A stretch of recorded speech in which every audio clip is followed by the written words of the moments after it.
No.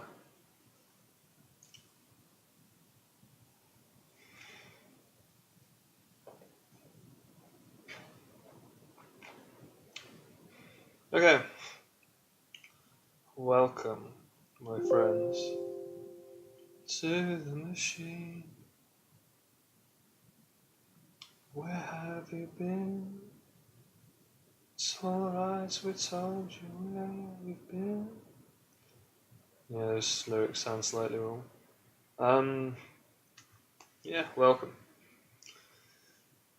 This is session 22 of Raft, because for real it's taking that long. I can hardly believe it myself that I'm on session 22. Like, for comparison, MapReduce was done in 7 sessions. Randomizer GTFO. I'm not watching that. They're just not that interesting. I don't understand why these streamers insist on doing randomizers. Call me when you get back to any %. Yeah, so this project is a slog. I mean, I've been making consistent progress from day one. There've been maybe 1 or 2 streams where I've really felt like I've not done anything constructive, like nothing serious. But a lot of them it took me that long to get it up to that position that I'm, in a slightly better position where I was then able to actually sort of, take advantage in the next sesh and do a better job. And then it seemed like I was more productive. Sorry, that's slightly rambly of me. But yeah, the previous couple of sessions have been well, actually, I mean, in the previous one, I finally managed to pass some tests for Part B. There's a summary of everything that I've done so far in the kind of the story so far section. You can just read my Twitch page. It's pretty short. It has everything that's useful on it.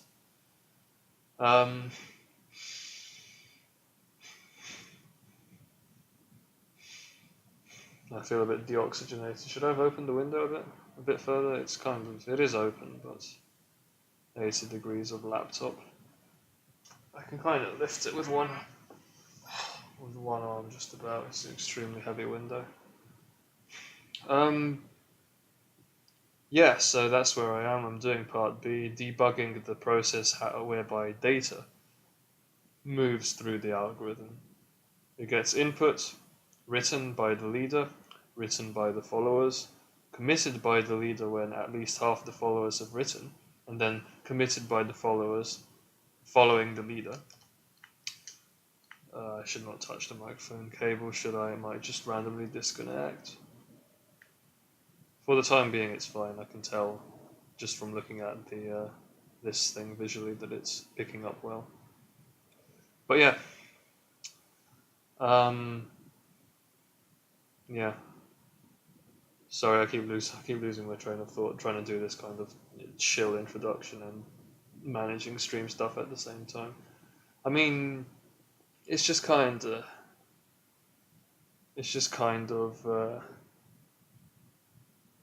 Never mind. So I was just looking at the legs of my camera stand.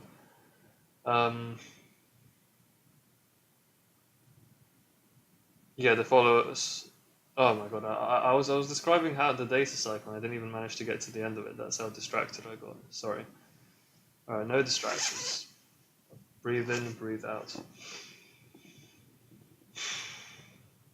Yeah, sorry, I just always feel like I'm repeating myself, and I've just stopped putting in the effort with the explanations, even just because 22 sessions is still not done.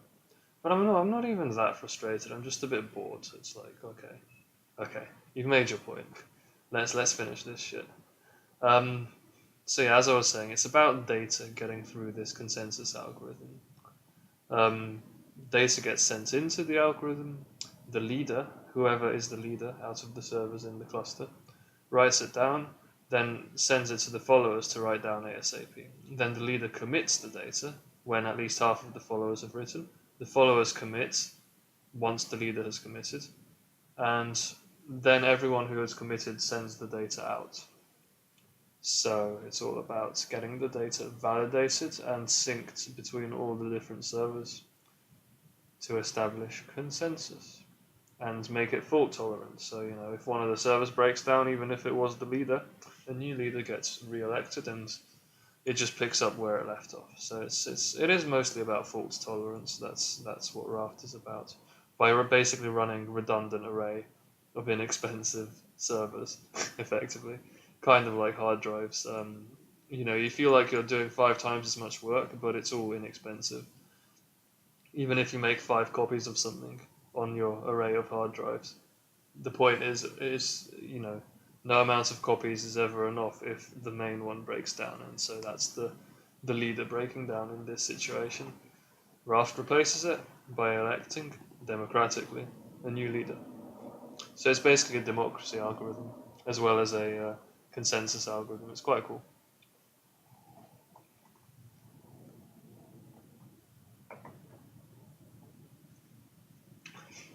That's what I'm working on.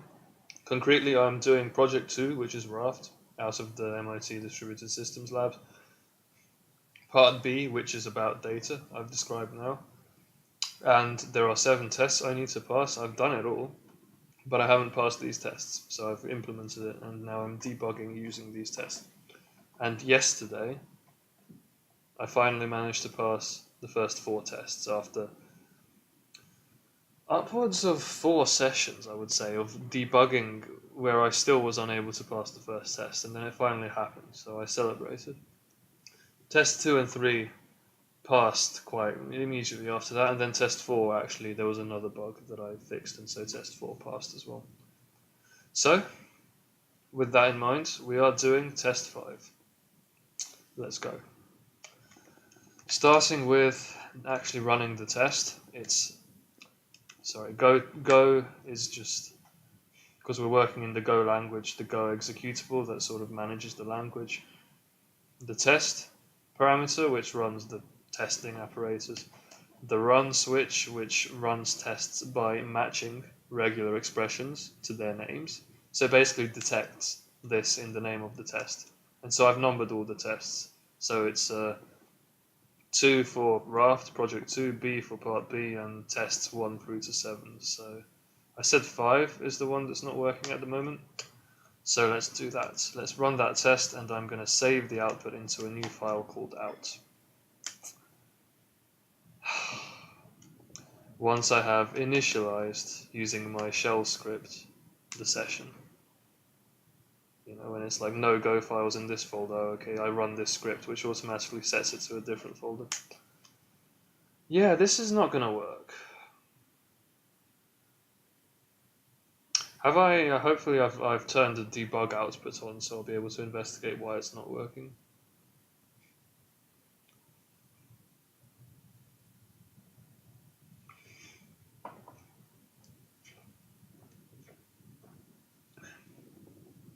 Ah, fuck, I forgot to turn test output on. I mean, obviously this is not going to help. Rejoin of partitioned leader. That's what this test is about. So it's all about making sure the follower commits and writes, and the merging of the log, that kind of stuff, just has to work correctly. And so, okay, let's find out what's going wrong by actually having debug outputs on, and then I'll be able to. Then I'll just go through the debug stuff and try to figure out what the mistake is, what's going wrong, why things are bad. It's a shame the debugger doesn't print like, okay, at this point I disconnected. Do you know what, actually, before I even look through this stuff, because it's going to be quite long, and wow, look at this. This goes on for 1,300 lines before it finally declares that it failed.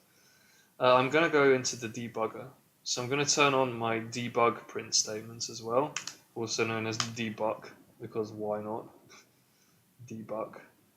I'm going to go into the actual test file and put in a few very basic debug statements, so I can at least figure out at what point there was a partition of the leader, for example. That's a pretty basic thing that the tester should be telling me. At which point partitions the network and breaks the leader apart from everyone else so that the messages start failing.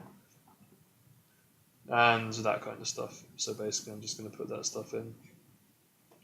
Servers, config, some basic stuff, cleanup. Okay, so we begin the test. First of all, do you remember what one does? I think one sends like one piece of data in. Do a complete agreement of one piece of data. It might choose the wrong leader initially, have to resubmit. After giving up entirely, gives up after about 10 seconds. Sorry, after giving up entirely, gives up after about 10 seconds. Indirectly checks that the servers agree on the same value as... I don't know, it's just kind of okay. It sends one piece of data in and then waits for it to get committed and shit. Then it continues.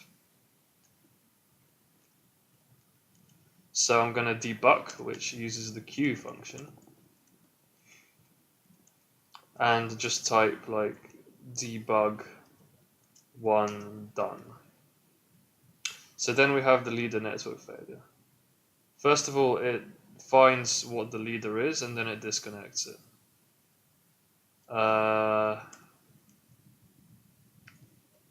Debug leader disconnected. Make old leader try to agree on some entries. So you know that leader, it directly sends it a few entries that it's supposed to, I guess, reject. New leader commits, also for index 2. So the new leader then commits.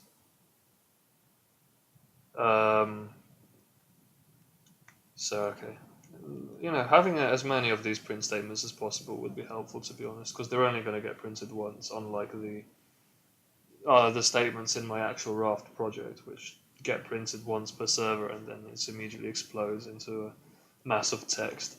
But like the tester, it's not going to print that much, so I may as well be quite liberal about how many statements I put in. Around start on 102.3.4.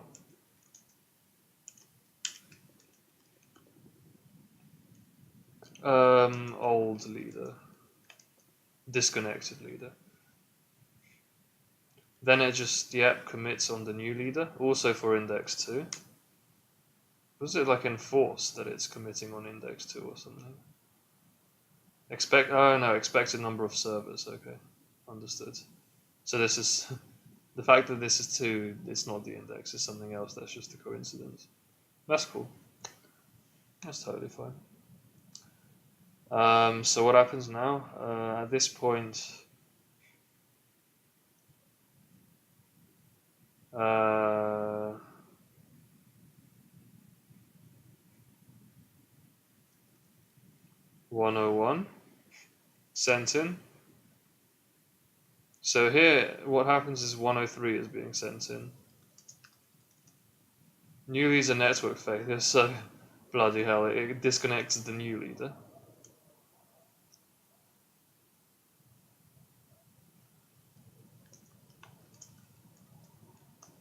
New leader gets disconnected. Old leader gets reconnected. It's good to have all this stuff in my print debugging, it's useful. And then it just runs the standards, okay. Old leader reconnected. I can actually just, when I'm done, once I pass the test, I can just revert this file, because I'm never going to commit it in this state, or at least today I won't. This evening I won't commit it in this state. So I can just revert the file to get rid of all this print debug stuff that I've put in. So yeah, old leader is reconnected, and so 104 is sent in. All together now. I like that. All together now. So debug is new leader reconnected leader 2. And then 105 sent in. So basically, what's supposed to happen here is that the algorithm gets 101, 103, 104, and 105 at the end. I think that's what's supposed to happen. Because, the old leader has received a bunch of data, but it's been disconnected, and so this should all be thrown away. And so we'll be able to investigate that by comparing the terms where the data has been synchronized and see if we can find out what's going on. But yeah, the basic idea is literally just like that. So what should happen is 101 gets sent in, then that leader disconnects, and so all this stuff should not make it into the logs of anyone else. And then 103, then there's a leader switch to the other leader 104, and then this other leader comes back 105. Theoretically, we don't care who the leader is, it should just be 101, 103, 104, 105, because each time those are sent in, there's a majority of Raft peers available to check that it's all there, basically. So, yeah. Do I want to edit some of my debug statements? One thing that just crossed my mind while I was doing all that is I think I do want the leader to regularly print what its log looks like. So here where it says heartbeat, where's my heartbeat at? 16 minutes in, camera, mic. What's going on? Yeah, so here at the end of the heartbeat, I'd like the leader to actually just fully print what its log looks like. So let's just go with log. And so I just print the whole of RF log. And the timing at the end I'm less bothered about, to be honest, but I'll leave it there for now. No reason not to, because there's no word wrapping, and so leaving it too long, it doesn't matter, as long as the stuff that I care about is sufficiently left in the print statement. Alright, so we're ready to go. I've turned on all the debugging, both the debug, which is my Q print statements in the tester, and the debug, which is my P print statements in my actual code that's being tested. So P is the tested and Q is the tester print debug statements. Ready to go. So this is all working, and yeah, once it reloads, I'm just going to load up the out file and read through it.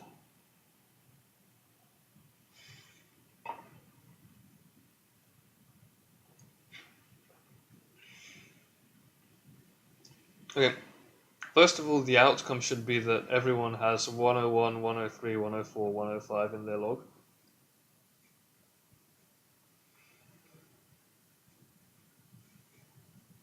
Which, well, the failure actually happens in the 103 phase. So the point where 103 is sent in, that's where things go wrong. So let's have a look then at a glance and what's happened here. So first of all, the tester sends in a pile of crap, but nobody's leader, so that's just, none of that's going to work. 2 becomes candidate, request votes, it gets voted for, there's a bunch of term sync fails, it gets elected leader. 2 is our first leader. So 2 is the old leader. Then it starts sending out AppendEntries, resetting everyone else. Is this printing my debug print statements? I don't see any of them anywhere.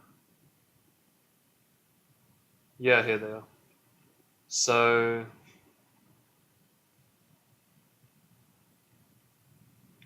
this is this is asynchronous as fuck, because my debug print statements are at the point where those routines exit, aren't they?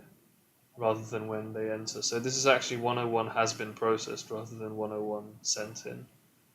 So okay, just bear that in mind. Okay. Yeah. No, it's not a big deal. I'll just explain that as I get to it. So yeah, there's now a leader. Leader is 2. It won election term 1. It sends out heartbeats and shit. 1 inputs. Okay, so yeah, 2 gets sent in 101 successfully. And then that gets emitted on the next heartbeat. There's a bit of data in the heartbeat. and then it gets settled with next index incremented, and it's committed as well. Its log has the thing in it, 101. And then on the next heartbeat, the followers are also going to end up committing. And so just before that heartbeat finishes, this comes back as 101 sent in, as in 101 successfully passed. That's what this means, rather than sent in. This is more, 101 actually gets sent in somewhere around, well, at the exact point where the leader first gets elected, so where 2 gets elected. 101 gets sent in, but this is 101 actually passed and got, committed by everyone, and so it's all good. Okay, this is still the leader. So at some point the leader is going to get disconnected here.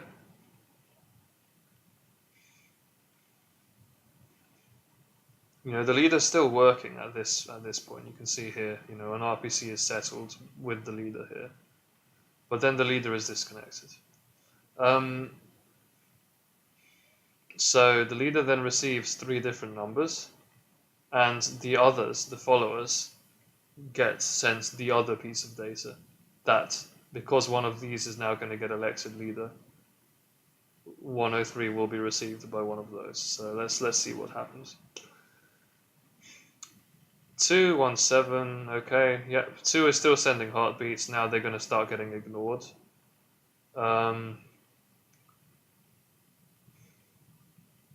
Yeah, you can see that happening here. 2 is sending AppendEntries. They're going to be timing out because the leader got disconnected. So far, that no new leader has been elected. Somebody has to time out. Okay, 1 has timed out. RequestVote, 0 term sync failed, then it's probably going to vote true.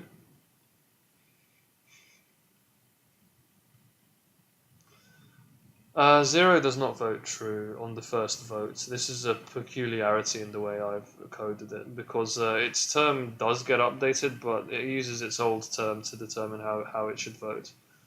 Which it probably shouldn't. It should probably use its new term to determine this, but I'm a bit of a purist about this. Maybe I should stop being a purist about this, because there's going to be a split election. And that's not good. Does someone eventually get elected here?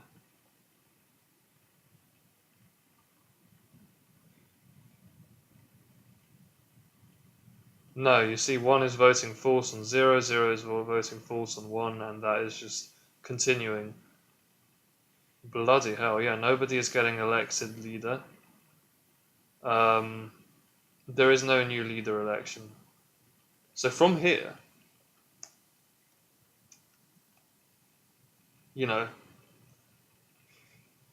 leader disconnected. Yep. Yeah. Okay. Well, that was easy, I guess. We've managed to diagnose what the problem is.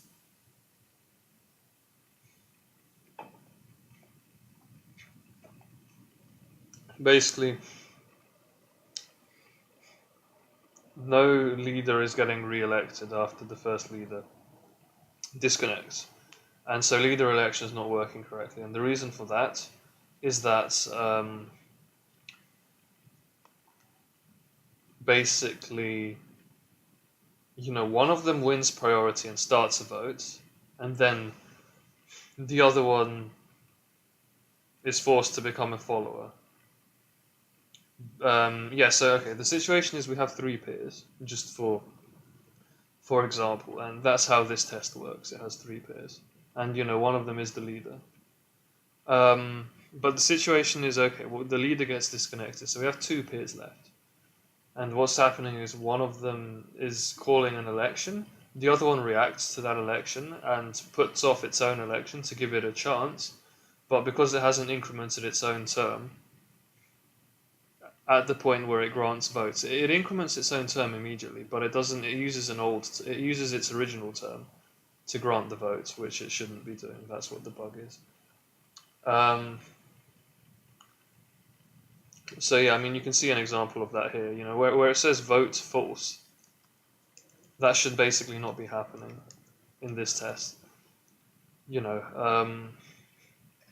Okay, this is not relevant, but like here, where 1 is asking 0 for a vote, 0 votes false. 0 becomes a follower and increases its term here, but its old term, which is 3, is being used to vote. So we need to just fix that, basically. This should not, I don't think this is going to be hard to fix at all. So we're on React.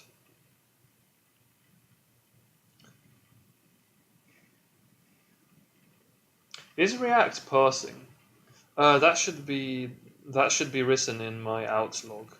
React is true, so React is parsing. Okay, so that's not where the problem is. Okay, so we're in React, and this thing is supposed to be granting a vote of true, but the problem is it's using, reply vote granted equals true. Which of these conditions is failing for it to not give the vote? Well, what's failing is the term, my term, my own term. So I am the voter. My own term is out of date, so I'm getting the wrong term being returned by term sync.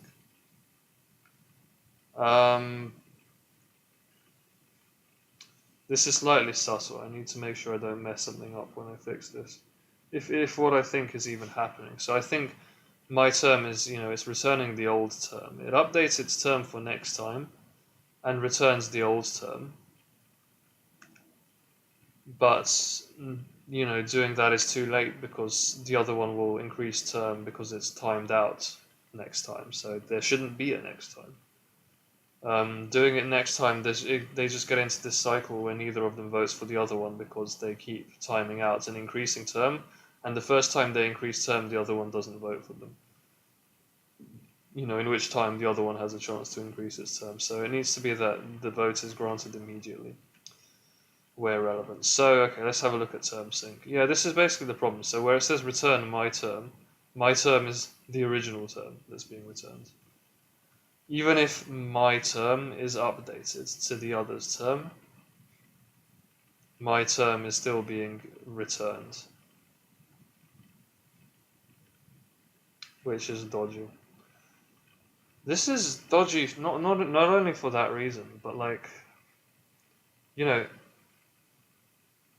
current term gets incremented and voted for gets reset. That means that this thing should be voting as if it is at its current term, because else the voted for is incorrect, and so everything is wrong. I don't even know how to describe that, it's just a bit chaotic. So yeah, you definitely don't want to do that. You definitely want to be using current term to do a vote, right? So here, I'm comparing. I'm using the voted for corresponding to my own term, but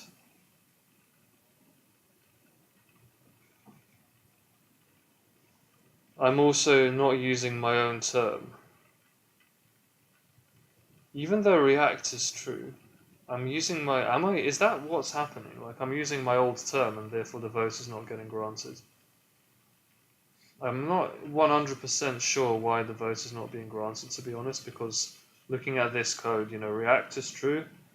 This is also true, I'm pretty sure, because once term sync happens, then my voted for gets set to -1, and term sync is a synchronous thing. When term sync fails, it logs TS fail, which we saw in the output. Let me just bring that back up. Here it says TS fail for 0, which is the thing that is the voter in this circumstance here. This is what we care about. This block of code is wrong. Sorry, this block of output. Server 1 sends a vote request to server 0. 0 fails term sync, which means it's strictly behind on term. That means it updates its term. If you look at what happens here, TS fail. Its term got updated to the term of the thing that asked it to vote for it, server 1. Its voted for gets reset, and that means that happens here, which means that I'm pretty sure that this is true, and so it continues here. So I guess the problem is this. The log up-to-datedness criterion seems to be failing for some reason.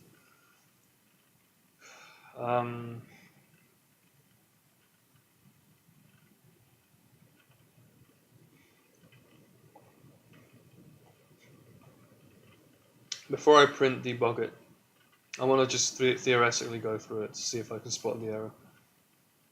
My last entry index, right?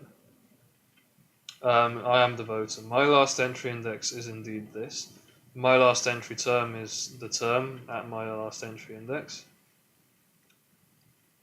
And then we also have arguments, last log term, the thing that asked it to vote for it, its own last log term and last log index. And those have to be compared. Let's just for simplicity do a nice and easy print debug statement here where we print everything, right? So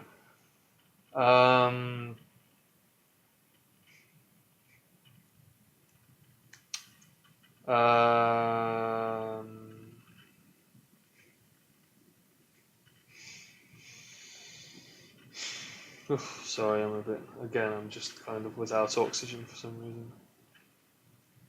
RF. So okay, let me just print them in order. So voter index is my last entry index. Then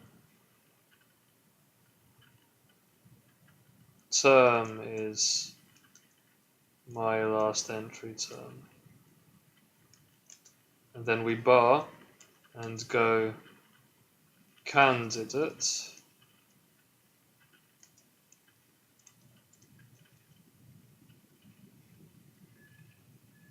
index is args dot last log index, and term is args dot last log term. So that's a print debug statement for the voting. What's wrong? These are undefined because they get defined down here. Okay, fine. Sorry, put this in the wrong place. And they are just, actively set. They are set just in time by checking the log entry at the point of voting on the receiver side, whereas the sender sets it before it sends the message. So hopefully those are all implemented correctly. I'm not going to check. I'm just going to print debug.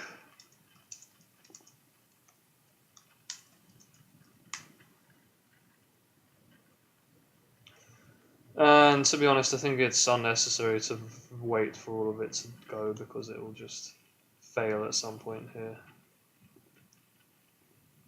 So I have a partial log here. Exit status 2, that probably means test interrupted. Okay, so again, we're looking at the disconnect and what happens after that. So the first election that happens after the disconnect is what we care about. So we're looking for vote request, timeout. Okay, so 2 becomes a candidate. 1 was the initial leader, so we're having 2 requesting a vote from 0. Here it is.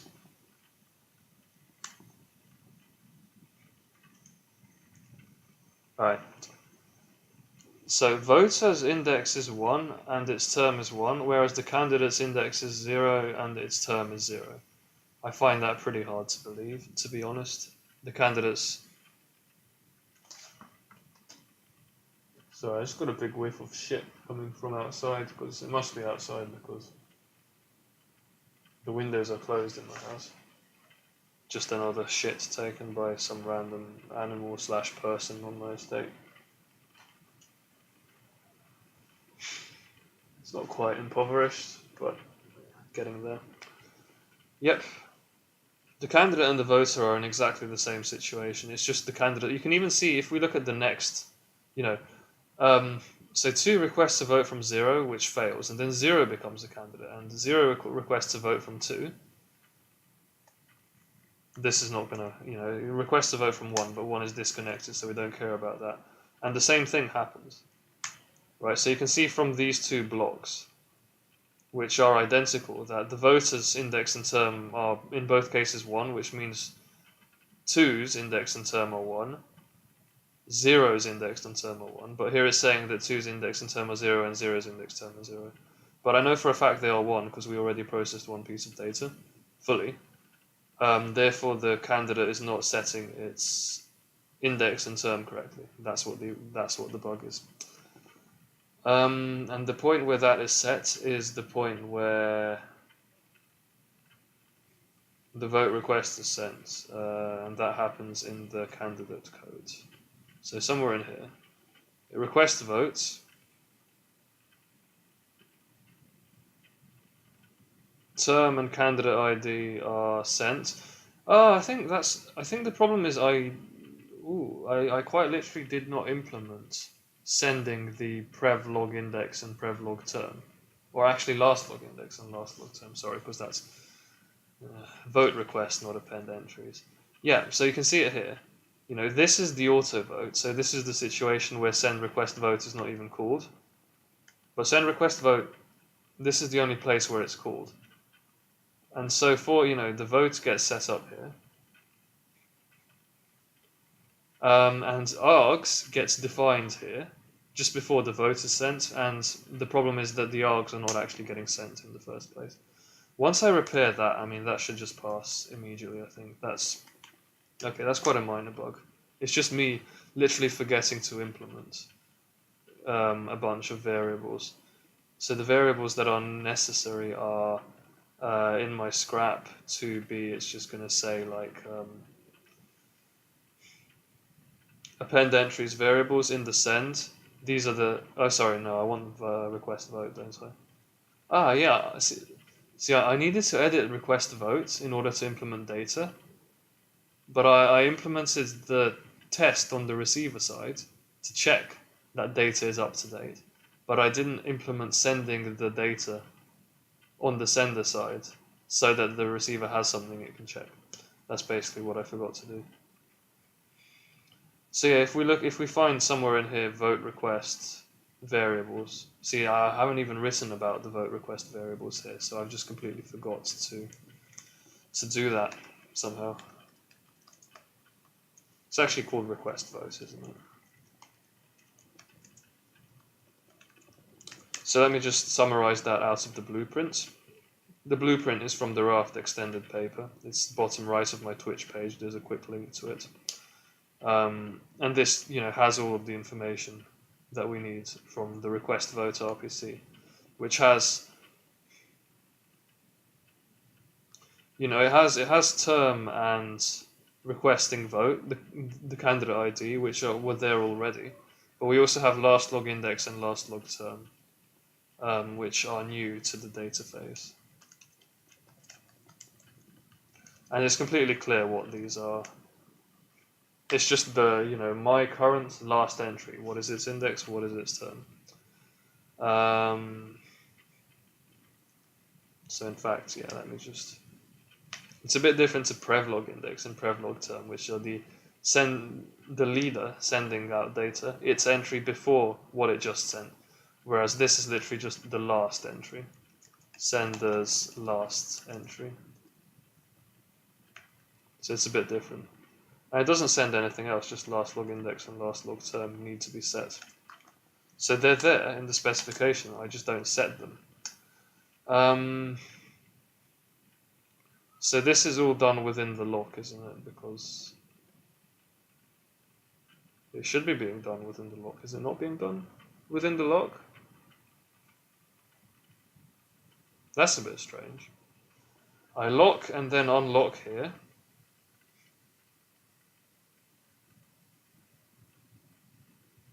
But yeah, obviously I shouldn't be... Oh no, but this is a concurrent routine, so it's fine. Is this all done within the lock? It's not, which is weird because surely it should be being done within the lock. But no, I'm accessing read-only variables, namely me and peers. Those are read-only. Voted for is actually writable, so this should be in the log. Ah, interesting, I forgot to put it in the log. Never mind, I'll do that in a sec. But this is, yeah, I mean, last log index is the length of my log, -1. That's always the last index in the log. It's always the length of the log -1. I also need to set last log term. And the way I set that is by picking out last log index in my log, which is args.lastLogIndex. I pick that out and then just get the term out of that, so that should do it. I just need to make sure that this is within the log. It definitely should be within the log.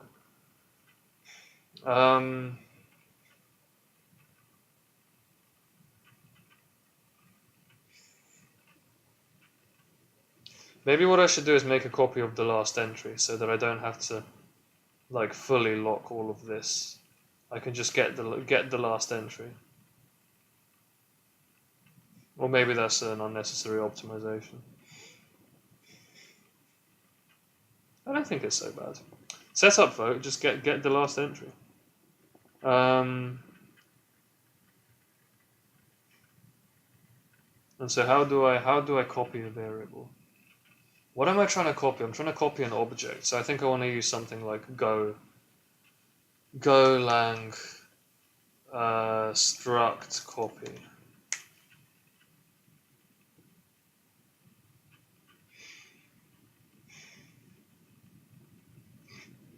Nice.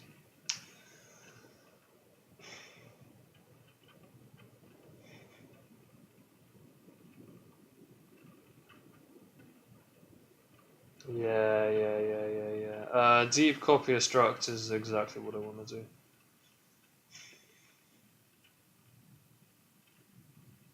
I think. Is that what I want to do? Nah, there's no point in deep copying an entire struct. I can just get a last log entry and last log index out immediately, can't I? Yeah, I can just get them here. So the same way I'm setting term to term, I'm going to set all the other things to all the other things, yeah. And that's within the log. Last log index is going to be this.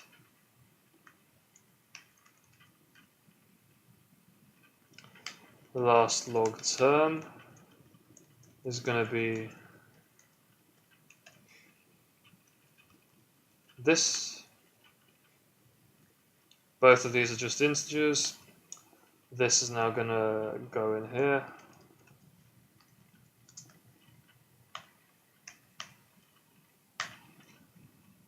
What's going on now? As type int in field value. Oh, last log term is saying it has type log entry. That's wrong. Ah, my bad. It's oh yeah, it's this dot term. Static analysis to the rescue. Type safety and ting. All organized. All done. Yep, I've pulled the last log index, then I've accessed the log at that index and pulled the term to get the last log term. And I always just set last log index and last log term to be that thing. To be honest, I may as well just, looking at this, all of these are always predetermined before the sending happens, and so I guess why wouldn't I just make the args variable?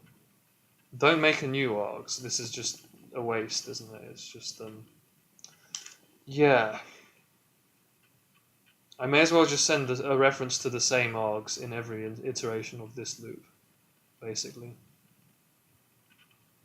Or is he doing Wind Waker again? Oh, he's doing Wind Waker SD, yeah, SD, because HD doesn't have a randomizer yet.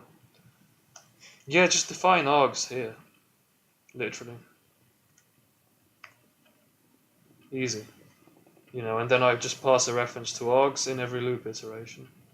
And I can now save on a lot of redundant variables just by doing this as well.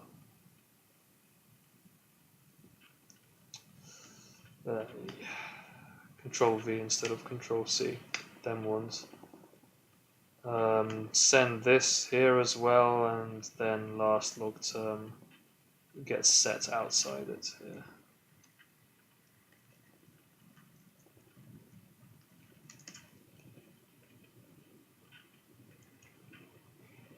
So yeah, just a bit of clean code restructuring.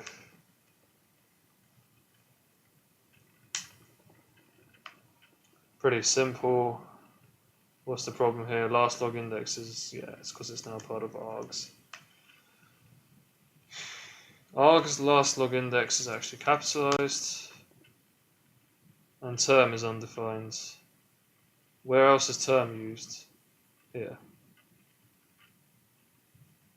Yeah, I just want to use args.term.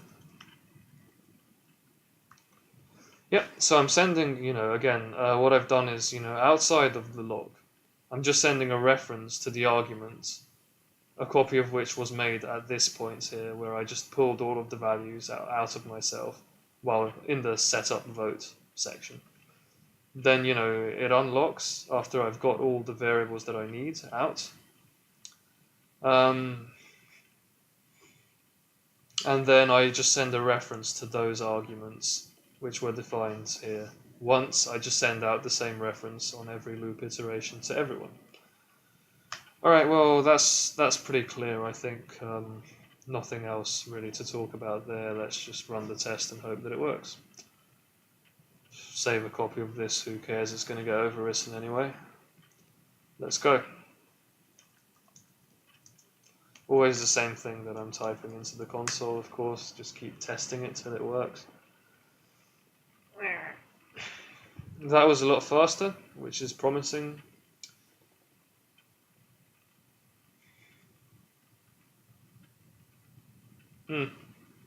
Apply error. That's interesting. How far did we get this time? A bit further than last time, that's for sure. You can see the original leader gets disconnected here, and then a timeout happens eventually. A timeout actually happens after about 5 heartbeats. I could probably cut down the election timeout slightly now. Even more than 500 milliseconds, because why not?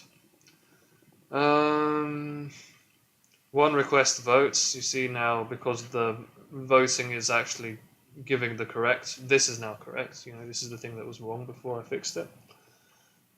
It's giving the correct vote outcome, it's voting true. See, I thought it was voting false for a different reason to why it was voting false, which is literally just I failed to implement on the sender side the data check in the receiver. Which, interestingly enough, because the data check passes with default values on the initial election, there was no need to have it working for the initial election to succeed, and so the bug was masked slightly. Surprising it didn't come up in the Part A tests, but then again, it wouldn't have, because the Part A tests just do not check any of the data variables at all. So it had to be a test that checks data variables and does a disconnect, not like does a re-election rather than just an initial election. So it does an election after some data has been processed. That's what was necessary to cause the bug. Yeah, so one becomes leader. Sick. Everything's working again. 0. This is correct for 0. Don't forget 0. Everyone received 101 and committed it, but then 0 received 102, 103, 104. At this point, the new leader receives 103. The new leader is 1. 1 and 2 are in the cluster. 0 is disconnected. And then, yeah, you can see here 1 writes 103 into the log immediately after 101. That's correct as well. After a bit of heartbeat stuff happens, commit index has gone up to 2 because that means that the other one has also received it. 1 has output 2. 2 should also be outputting the same thing, and so they completely agreed on that, and so 103 sent in, succeeded. So we got a bit further through the test. Continuing. Okay, so then there's a bit of nothing happens here. 0 is sending heartbeats. At some point, what happens next in the test? That's what I want to look at next. So what happens next in the actual test itself? Test. We got to here. And now the new leader has to be disconnected. So scroll down. At some point, blam, new leader is disconnected and old leader is reconnected. And those two things happen immediately, one after the other. Alright, so this is where problems happen. Old leader receives 104 immediately, but its log is pretty busted. See, it has the old leader's log. The new leader is now disconnected, so we don't care. And at the point where it disconnected, we are pretty sure that, based on match index and whatever, we're pretty sure that the other follower, namely 2, has this log, as well as the leader having the same log, as well as 1. So 1 was the new leader, it's now disconnected, the old leader 0 is back. 2, which was the follower in both cases, should be synced up to 1, which was just disconnected, and so it should also have this log. And so zero's log is a bit different. 0's log is this 101 and then 102. So this is 0's log. It's trying to force the same log, but obviously, if we merge these logs, then what should happen is that this log overwrites this one because it has a higher election term here. Because sorry about the continual flicking. That's really just a Windows bug from day. Just really poor UI from Windows. The fact that if you select and then scroll up slightly, it just flicks. I mean, that's just the problem that Windows has had since day one. My back hurts slightly. I want to change my position, but I'm trying to figure out which position to change to. Should I just take a 2-minute break to sort out my positioning? Yeah, I think that's wise. Okay, yeah, I've slipped down a bit. Back is a bit, whoa. Okay, well, I mean, things aren't going too badly at the moment, right? I've fixed one bug. That was definitely a bug, and I fixed it. A really, basic one as well. The test has advanced slightly, and so what's left is I just need to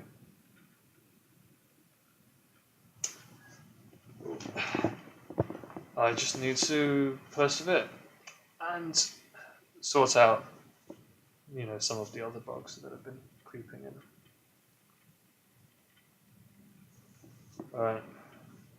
Am I about central on my camera? If I'm not, I can literally just budge slightly to the side.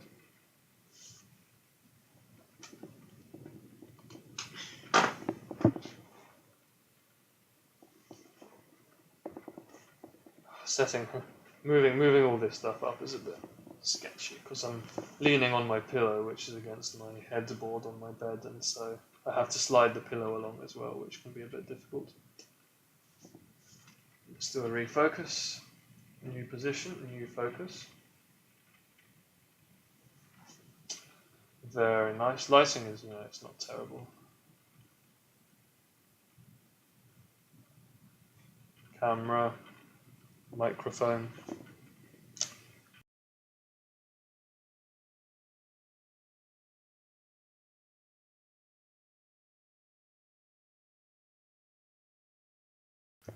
I've just moved the microphone into a slightly more comfy position. Easy. Cool. Camera, mic. Yeah, I mean, this is probably not working out. It's clear what should happen here. We have 0 has this log. 0 is the new leader, and so it also received a new input at this point. You can see, 0 received an input of 104. And immediately wrote that to its log, even though the log of 2 is clearly busted. As in, the log of 2 actually dominates the log of 0, I'm pretty sure. according to the election restriction, if we're synchronizing these two logs, who wins? And the answer is, where does it say that? Somewhere it says it. There's an order relation on logs, but I can't remember where I put it. A definition of that. Okay, no, vote request is where I defined the log order relation. But I'm not sure I should be using the same relation. It's just, okay, if the last entry terms are different, the one with the later log and log wins. And in principle, yeah, that's what's supposed to happen. But what happens in this situation? Like, what is Raft supposed to do? That's not that obvious. It would require a little bit of thinking to figure that out. Okay, let's see what the program actually does. So what we care about is what it should do and what it actually does at the moment. So let's see if we can figure out what it does.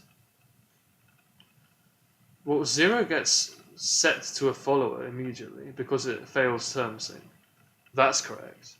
Because 0 was the leader of term 1, and 1 is the leader of term 2. The problem is that 1 just got disconnected. So 1 is not able to communicate with anyone else, and so we just have 2 followers with different logs.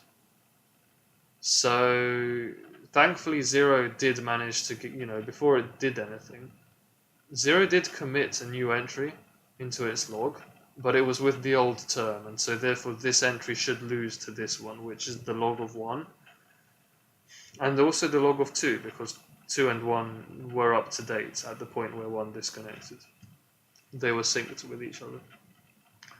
So what happens? Well, 0 becomes a follower, so it just stops sending append entries. 1 we don't care about because it got disconnected. 0 exits from being a leader, all good. Tired eyes, probably time for a bit of a slap. So nothing's happening here. 1 is, some append entries are timing out. 1 is continually sending shit. 2 becomes a candidate because its election timed out, and it requests votes. Sorry.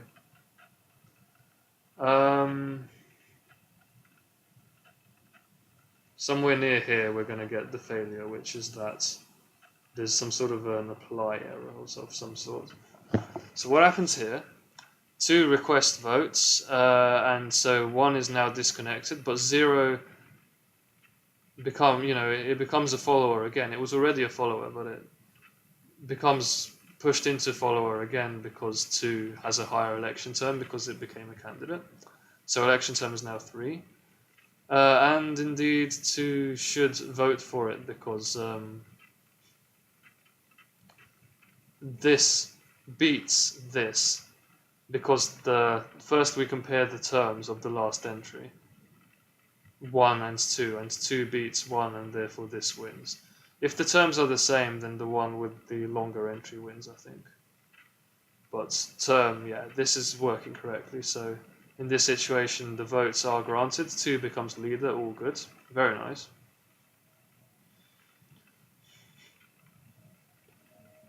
Zero fucks up here. It outputs 2, and that immediately causes a crash for obvious reasons.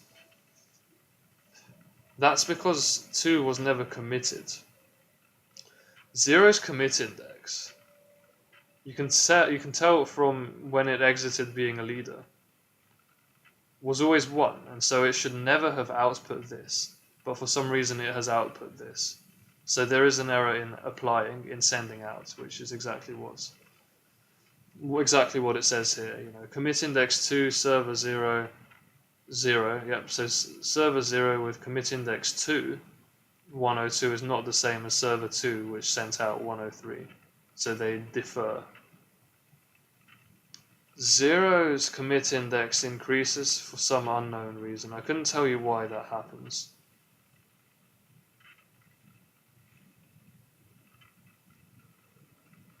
Because... Oh, wait, I know why it happens. It's because 2 sends out a heartbeat, and when it sends out the heartbeat to 0, 0 replies, and then pretty soon after that, immediately after that, it outputs 2 because its commit index is incremented at this step. But success is false. Quite rightly, success is supposed to be false. So 0's commit index should not be updated if success is false. 0 is follower, so it's a case of the follower replying to append entries. Here where it says update commit index, that should only be happening if success. Okay. Got it? I don't know why in my codes commit index gets updated regardless of success. I'm pretty sure that's wrong. So somewhere over here it should say something along the lines of, okay, receiver implementation. If leader commit is greater than commit index, set that. But this should only happen if true, because we have a counterexample to why, if an append entry is not successful, we should not be checking for commits, because in that case, if an append entries, this is the theoretical reason why this is wrong. If an append entries from a leader to a follower, so that's how the leader sends data to the follower. If one of those returns success is false, that means that the leader is going to send information again until success is finally true. And it's going to completely overwrite the follower's log. The follower's log is not to be trusted in that case. And so if the follower's log is wrong, we should not be editing commit index, because commit index is dependent on, we should only ever commit. Oh, that is music from outside. I thought it was cats. Lel. Yeah, commit should only be, it should be checked according to the leader, but that presumes that the follower's log is the same as the leader's log, and we know that that happens if success is true. Basically, that's it. That's all there is to say about that. So just send this into the damn success thing. It's not just if react, it's also if success. This should not be happening if success is false. So let me just tab that. Whoops, tab that, and yeah, here it is. This is an old print debug statement. I'll just delete it because it seems to be working. I can always recreate it if I need it again.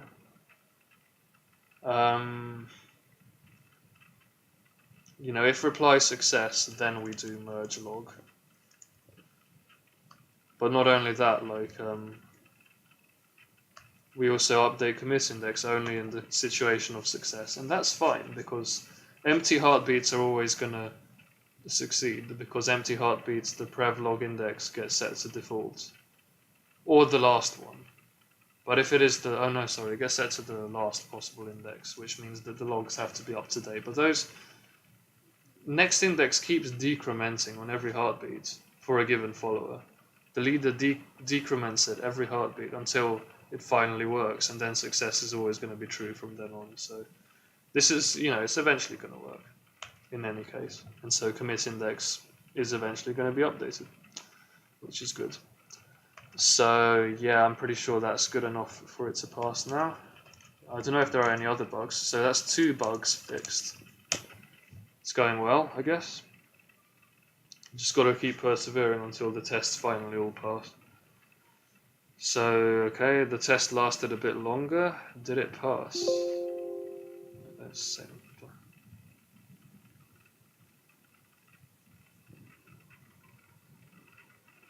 Okay. I never have that much of an urge to pop off when I nail a test like that. I'm just like, yeah. At this point, I think I'm just tired of still working on part B, because it's just so long, so extensive, and I don't know. It passed though. It's all. Should I take a break to get my enthusiasm back? I mean, the answer's probably no, because I just want part B to be over. Maybe at this phase, we've fixed 2 bugs. Two fairly like glaring omissions on my part, to be honest. They're obviously wrong, theoretically speaking. I just programmed it wrong. In one case, I just forgot to implement something, and in the other case, I just put something in the wrong place by accident, not thinking. But this is all good. This all works. So I'm going to do the same thing I did last time, which is turn off all debug statements and run all tests and see if it works. Well, actually, do you know what? Before I do that, I'm going to run the...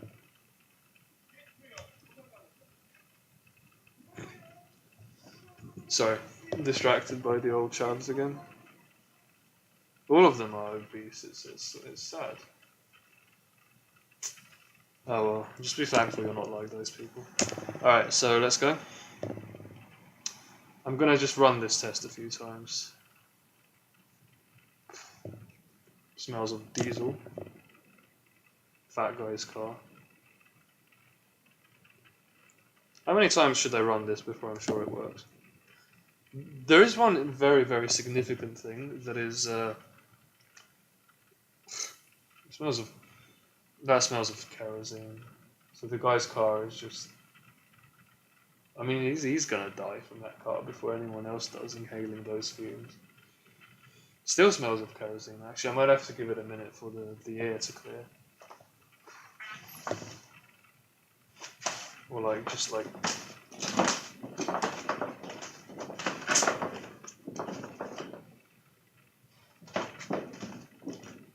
How can one person's car pollute an entire neighborhood's windows?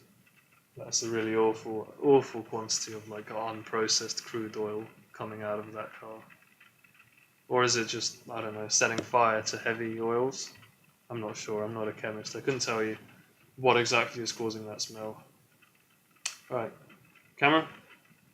Yep, microphone.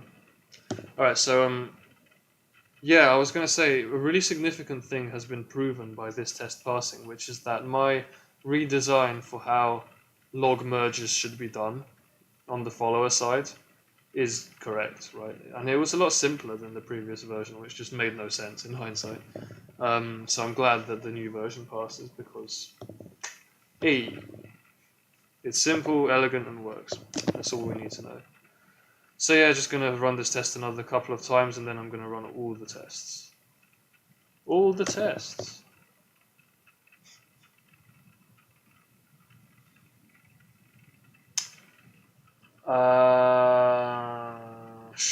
I should turn off debugging the final print statements, because it's getting a bit annoying having to keep looking at that. So I'm just going to comment out both of them are in the kill section. I'm just going to comment them out. Or maybe just set them to set this one to Q because it's about the test itself, and set this one to P. I don't know what I'm doing. I'm just doing random stuff. Both P and Q, these are two separate print debuggers. One that's supposed to be more to do with the code itself, that's P, and Q is the tester. Just saying which bit it's testing, me putting in statements in the tester. Both of those are disabled for the time being, and so I'm ready to go, just running, you know what I'm ready to do. Let's just delete this shit, actually, because I'm just gonna log to console. Should I kill the terminal? And then start a new terminal? I have to run init.sh again, but I just wanted to do that so I actually clear the damn terminal. It's not possible. If you type clear, it doesn't clear it. It just moves it down the screen, which is stupid. Go test run 2B. I am going to test the whole of part B. Let's see if everything works, I guess. So tests 1 to 4. There are 7 tests. Test 1 to 4 succeeded before today. Hopefully they still work. And then test 5 now works. We know that, and so we're hoping test 6 works because that was also failing. And test 7 was also passing last time. So yeah, just let's get in position. Oh shit, sorry. Froze the camera for a bit. Let's get into position, rub your hands, and let's test. Here it goes.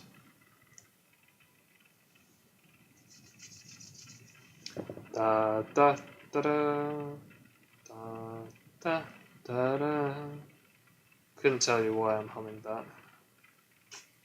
Just kind of felt like it, I guess. Partition leader. I'm not even humming songs I know or anything, it's just like some nonsense statements. What does this even mean? Leader backs up quickly over incorrect follower logs.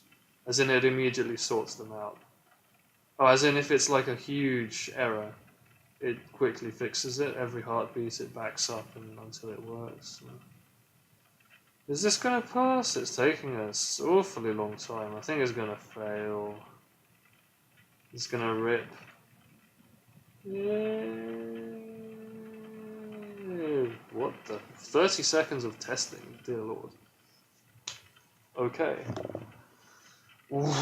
Oh my god, that's it. That's the first time. That's the first time. We did it. I did it. I did it. That's the first time I passed all of the 2B tests. Guys, I did it. Let's do it again. So oh for fuck's sake. Stop. I want to copy 2B, not 2B5. Go. Yeah, so test 5 takes an awfully long time for some reason. No, test 6, sorry. But I did it. Really nothing else to say at the moment. My heads are blank. It just seems that everything works. You know, at some point one of these tests might fail. I don't know. Maybe I should, just test it about 10 times just to make sure that it all works. The only problem is test 6 takes about 30 seconds every time. So maybe it's not that quick, but it's still quick enough to pass the test. Leader backing up quickly. What I should probably do is just fine-tune some of the variables, like some of the timeout variables. You know, I can make everything faster just by cutting down on like the heartbeat timeout, for example. I mean, I could do that, but why would I do that? It will just make it possibly more unstable. Passed with 30 seconds. Maybe I should cut down on the sleep here, but the sleep is only 0.2 seconds, and so it should only add 1 second. That's fine. Passed again. Let's do a third time, and then if the third one passes, I'll just leave it and be like, okay, fine, I get it, it passed. No agreement today. That is a fella cutie song. A nice one. I actually heard it in a pizza restaurant in Ealing, Franco Manca, which is some nice sourdough pizzas, easy on the stomach, easy on the taste, and a bit of fella cutie in the restaurant. Pretty good, what can I say? This still takes 30 seconds, but I don't care. I'm just chilling here. I don't know what I'm doing. I don't know. I guess I didn't ever think I would see the end of this testing shit. Like, just extraordinarily long process of debugging. You know, I just had 5 big bugs in a row that I fixed, and like the total number of bugs I fixed is about 12, 13 maybe. And then I finally managed to get it to pass. Well, congratulations, I guess. What can I say? Will it still, do you think, for fun, I just want to test out if it'll still pass if I cut down heartbeat timeout to like, well, don't forget, with this timeout, heartbeats still always take at least 0.2 seconds to go. And so, why wouldn't I just cut this down to like 75? Ooh, suspicious. Suspicious. This should make everything just go faster. All of the tests should just tick by faster. And I think 75 is... I still ran one. I still ran the same. Please just like copy this shit. Because every time I type control... I don't even know what I'm doing. Never mind. Sorry, I don't know how to copy this stupid console. But yeah, all the numbers should come down slightly. So here it's like 0.7, 4.4, 4.0, 1.3, 0.5, 4.0, 3.9, 1.1. The 6.9 should come down, okay, 5.0, and leader backs up quickly over incorrect follower logs. That should come down to, I don't know, 25 seconds or so, I imagine. Still pretty long, isn't it? But I guess we can't get it to work that fast. 22.7. See, that's already a big improvement over 30 seconds, and 2.7 on the last one. I want to optimize it a bit more because I'm not optimizing by editing code. I'm just fiddling with the timeouts, decreasing them. Because now that it works, I can just do that, I guess. Steady election timeout, I'm just going to cut it down to 400. Heartbeat timeout, I'll cut it down to 50. I'm going ham with the optimization now. Basic agreement passes so fast now. 0.4 seconds, that's crazy. So you see now that I've cut it down even further, you can see the numbers are just rolling down. 0.6 for the concurrent starts test, 6.2. Actually, this one took longer for some reason. Ooh, dear, it took longer. Maybe my election timeout is too aggressive.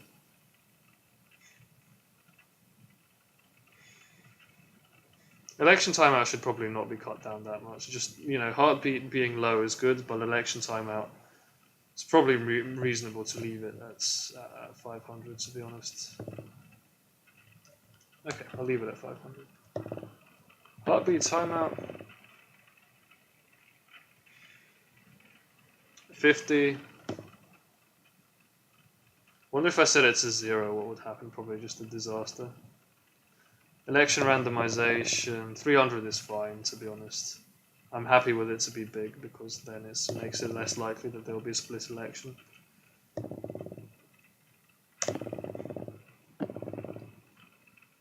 Point 4. This is all slightly RNG determined. 3.8, 3.6, 1.1 for concurrent starts. This should now be, it's actually gone back up for some reason. Silly, isn't it? Leader backs up quickly over incorrect follower logs. As long as that's below 20, I think that's pretty fast.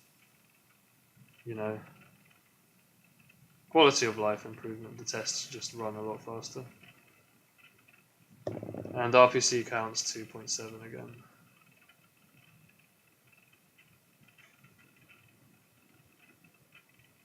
"45 seconds of test, 38, 40 seconds of test." Do you know what? I'll cut it down to 400. Let's do it again. I don't know. I'm not working at the moment. I'm just messing about a bit with, just that post because it's finally succeeded. I'm just like, relaxing. I'll probably I'm not going to do any more work today. Once, now that this has all worked, I'm happy to just chill.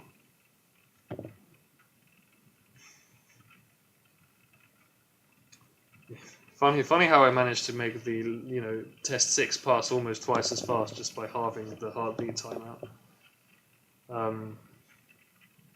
Yeah, fair enough. It's all stable. It's all pretty fast. 18.4 that time, and all the tests pass within about 45 seconds. Whoa. Okay. Oh damn! I've really slumped now. Let's just... Cool. Yep.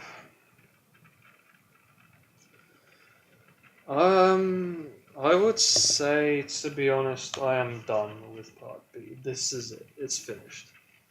The tests have passed about... All the tests, I've done them about...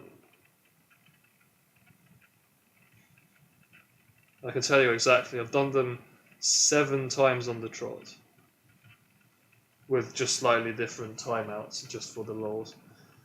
And they have indeed passed 7 times on the trot, and I've cut it down to 45 seconds as well, which is nice. So I'm done with part B. I did say, I wasn't 100% sure about some of the theoretical details that were in the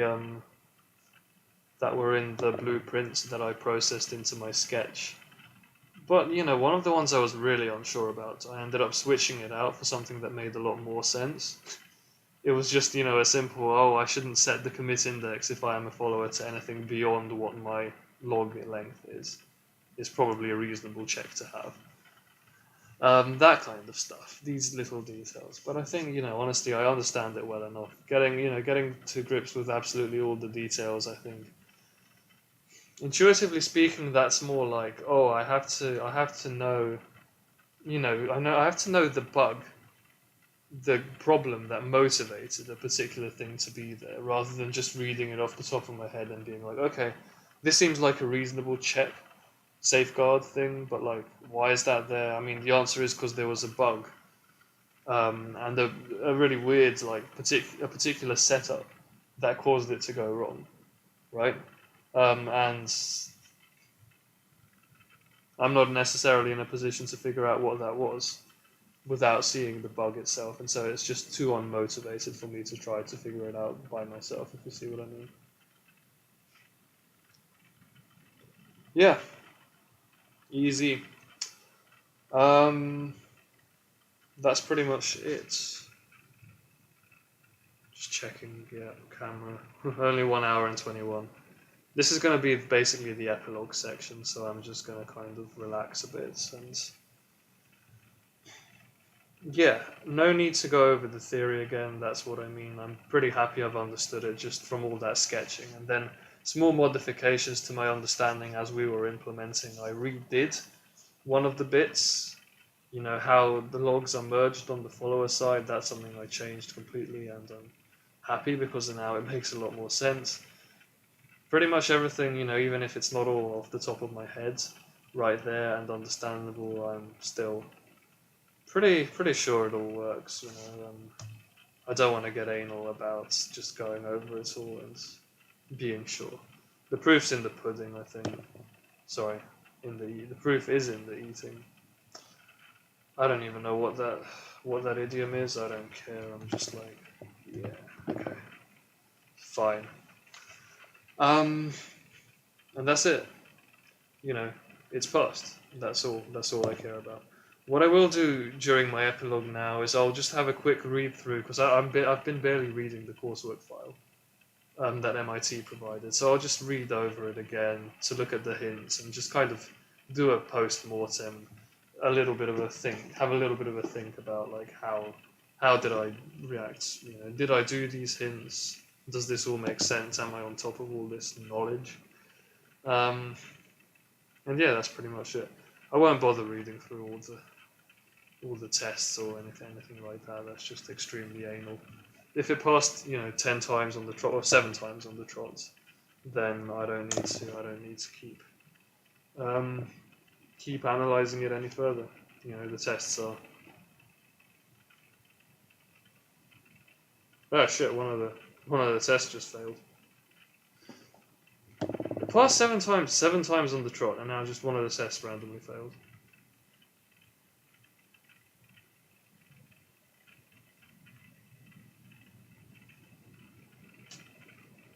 Probably just been messing about with my timeouts too much. That's crazy that happened. And I'm not getting the too many heartbeats warning or anything like that. It's just like test 2 just randomly failed, and I have no explanation for why it failed because all my print debugging is off. So okay, fine. Election timeout goes back up. Stability first. Fail in 40 seconds. Fail in 40 seconds is not useful. Fine, okay, I'm gonna do you know what? I'm gonna leave it at 500 for election timeout and 50 for heartbeat timeout. And I'm gonna run this test 10 times, and if it works, I declare that I'm finished. I don't care if it failed once. I didn't have debugging on, so I didn't even catch why it failed. It succeeded 7 times in a row. I'm just like, I like that meme of I don't know, never mind. There's a meme in my head, but I can't be bothered to describe it. I'm just gonna... Fine, I'm gonna just run this test 10 times in a row. And hope that it passes. In the meantime, I'm gonna sit down and actually read through... Yeah, so I'm gonna do what I said I would do, which is to just read through the MIT's coursework stuff. Oh yeah, this is still going, isn't it? I want to I was talking about this session 21 at the beginning of the session. I think it was 21. No, 21 was the previous one, wasn't it? It's probably 20. I was talking about the CP train again. The next one that I want to post is at 18:33. So I'm not even sure it'll be able to come through today. It's slowed down quite a lot, but yeah, why not? I'm sure I'll get around to that. So yeah, just a read through part B, basically, and we'll just comment on if it all works, if it all makes sense.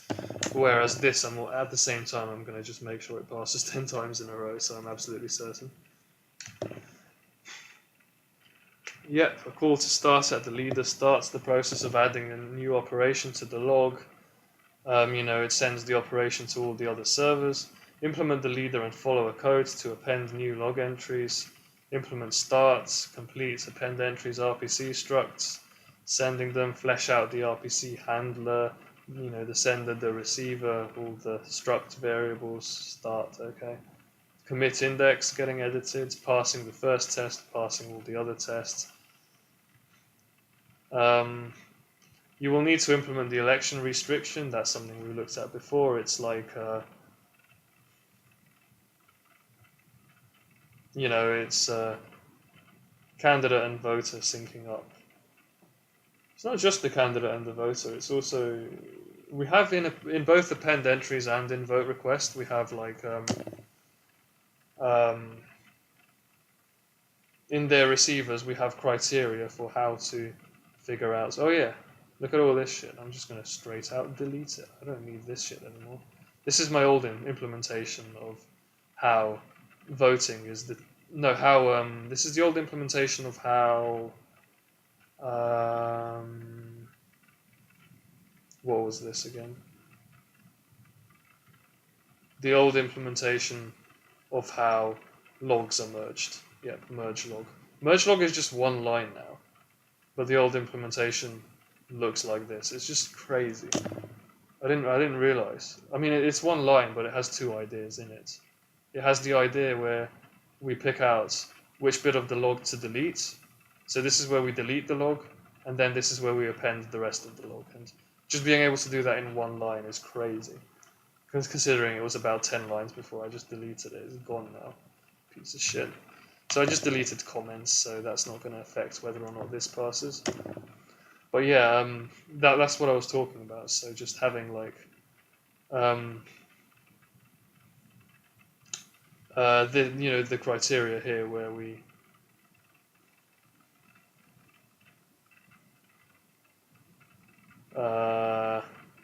the success criterion in AppendEntries for when the follower is actually getting when the follower decides it needs to replace its log with the leader's one, and that's all about both the term and the index being the last index and the last term matching. That's on the AppendEntries leader to follower data side. Whereas when it comes to RequestVote, we actually compare the terms. Well, we compared the terms here as well.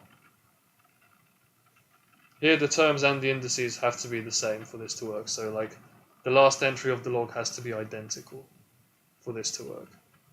But when it comes to RequestVote, we are a bit stricter. So the candidate and the voter has to, the candidate's log has to, the term has to exceed. Did someone just throw like a water balloon out the window? I get a bit scared sometimes on this estate, not gonna lie. That was so random, water balloon. Splash. Yeah, so here it compares the last entry's term, and then if the terms are the same, it compares the indices and does a non-strict inequality, and that's how it determines who to vote for. So conceptually, those are like conceptually that's just about having comparing two logs, which log dominates the other log, and so when it comes to append entries, their last entries have to be identical. When it comes to request vote, the term has to be bigger, or the index has to be greater than or equal to for an overwrite to happen. And in the case of append entries, yeah, if the last entries are not identical, then the overwrite happens. So the index and the term. So that's actually stricter. Append entries is a stricter criterion because it's. So I'm just trying to draw a parallel between these two things because I would say the one bit of theory I'm the least happy about, or I'm happy about it, but it's the least elucidated in my head, and that's just whether so the leader sending data to the follower and the candidate asking for votes from a voter, which is a follower usually, but it doesn't matter. And so in all of those situations, vote grant is done based on if the candidate's log beats the voter's log, and voter merge, data merge happens in the append entries RPC if the leader's log beats the follower's log, and the criteria for dominating in this sense is for append entries, it's like the last entry has to be identical, so it's the same log length, same term, same position. That's necessary for the leader for the follower to not overwrite. So the follower loses if that's not true. So it's a very strict criterion. Whereas the voter and the candidate needs to just slightly weaker. It has to have the last entry term has to be bigger, or the if they are the same, then the last entry index has to be greater than or equal. So it's candidate dominating and leader dominating. It's kind of, I wouldn't read too much into the parallel, but it's just there are two different ways of doing log comparisons, and they make sense. One of them in the data being sent, how to merge logs, whose log wins, and the other one is in the vote request. Should I grant? Is the candidate's log up to date enough for me to grant it my vote as a voter? And naturally, I want to merge the two concepts in my head, generalize, simplify, right? Math mode. But they're closely related, but it's fair enough that they just are as they are in that sense. They're a bit different to each other. And figuring out exactly why they are like they are is kind of maybe I'd have to go through, and like why it's not a bit different. I'd have to go through more examples of Raft, and they just kind of intuitively, like it's very technical. Intuitively, it seems something like that should work, yeah, but the exact details are, I think, not too important. So yeah, that selection restriction. Unnecessary elections are just apparently not a thing anymore. It's all good. Even though the current leader is alive and can talk to all peers, that's now, because the code is stable enough, we don't have the problem anymore of election timeouts happening when they shouldn't be. The heartbeats are fast enough. Heartbeats are fast enough. Finally. God, I was trying to fix that for such a long time. Fam, you can understand. Prevent agreement in situations where the tester believes it's possible. Bugs in like the election timer, it's not sending out heartbeats immediately after winning an election, which I've been doing that since a long time ago. Can cause unnecessary election. Yeah, the whole thing about waiting for certain events to occur. Do not write loops that execute continuously without pausing, since that will slow your implementation enough that it fails test. It's really funny because that's exactly what happened. And I can't believe I didn't spot that. It was, having an infinite loop with a log that kept testing, for certain events to occur. You can wait efficiently with Go's channels or Go's condition variables with the sync thing, or if all else fails, using time sleep. The hackish way of doing it. For me, it's not the way I implemented my wait, is I just found where in the code that thing is changed, and then ran a concurrent variable to deal with it. And ran a concurrent function to deal with it. So to rephrase that, code that waits for certain events to occur. So once something happens, do something else. That do something else. I put that in a different function, and I ran that function asynchronously at the exact points where this event happens. The events that cause that thing to happen. At those points. And these functions lock, as in the consequent function, the function that does something after certain events occur. Those lock, and so they, even if they keep getting triggered in various locations, they will all run one after the other, and they run by exhausting all possible things that need to be done. And so if nothing needs to be done, they return immediately. So it's all about, it's about basically increasing the apply index up to the commit index. That's the one case where this was relevant, and the one thing that was an infinite loop slowing everything down. It just checks at the beginning of.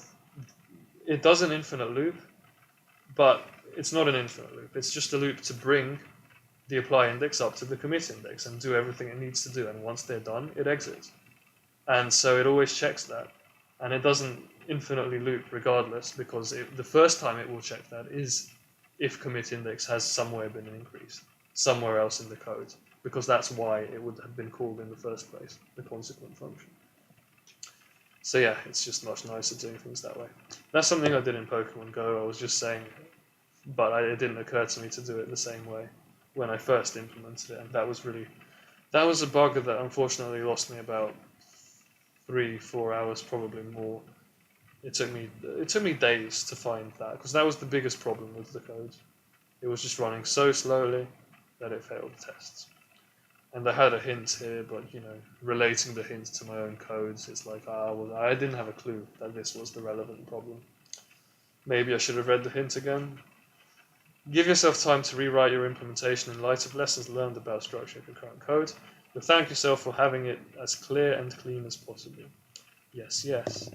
For ideas, you can visit our structure locking and guides pages, whatever those are about. I did read the lock page. The other two I'm not even sure about. So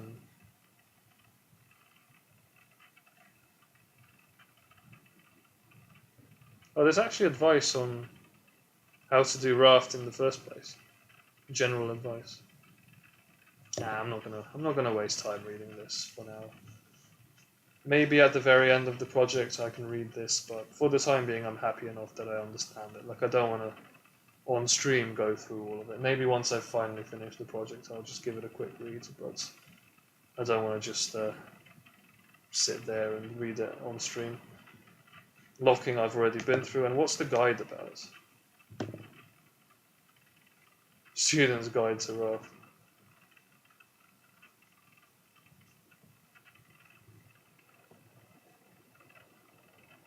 This shit is long as well. Structure and guides may as well have been the same document. Why is this so long? What the hell is this? A nasty 4-way deadlock. God damn it, the level of technicality. Well, at least MIT has sent me like plenty of hints, plenty of stuff to read through if I really get stuck with one of the future projects.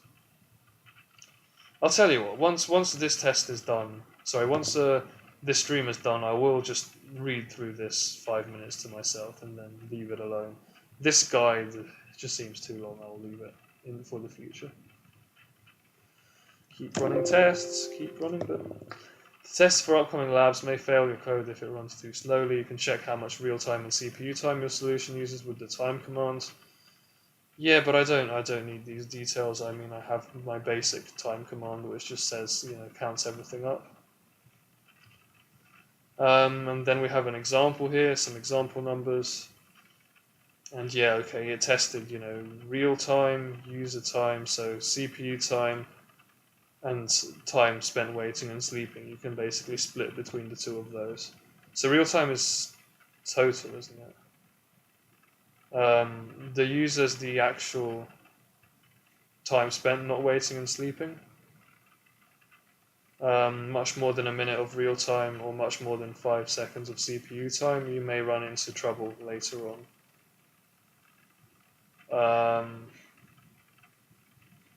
Look for time spent sleeping or waiting for RPC timeouts, loops that run with sleeping or waiting for RPC timeouts, loops that run without sleeping or waiting for conditions, so they just infinitely run, I guess.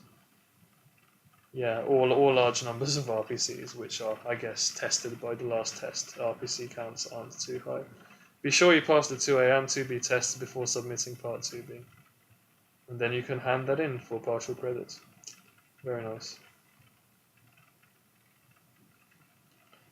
By the score your solution reliably achieves. So, I mean, if it failed once, it's really a minor thing. So I'm just doing kind of 10 passes in a row. I'm happy with that. Particularly now that I've increased one of the timeouts. Yeah. Oh, God, the smell of shit is coming up again. What I will do, I'll run this, right? Time go test. So I put time in front of go test and get like a breakdown of shit. Yeah, why not? I think that's reasonable. And then I have so then I can make sure I pass the more restricted, like 5 seconds of CPU and more than a minute of real time. Well, real time you can already tell is only 43 seconds or so. 40, 43, 38, 30. How many times have I run this so far? 3, 4, 5, 6, 7, 8, 9, 10, 11, 12. Wow, 12 times. Okay, so I'll run it with the time command so we can just have a look at an example. But I mean, yeah, so look at these times, right? 43. So I'll just try to remember them, make a mental note. 43 seconds, 40. I'll round up. Yeah, 44 seconds, 41. 39, 39, 39, 41.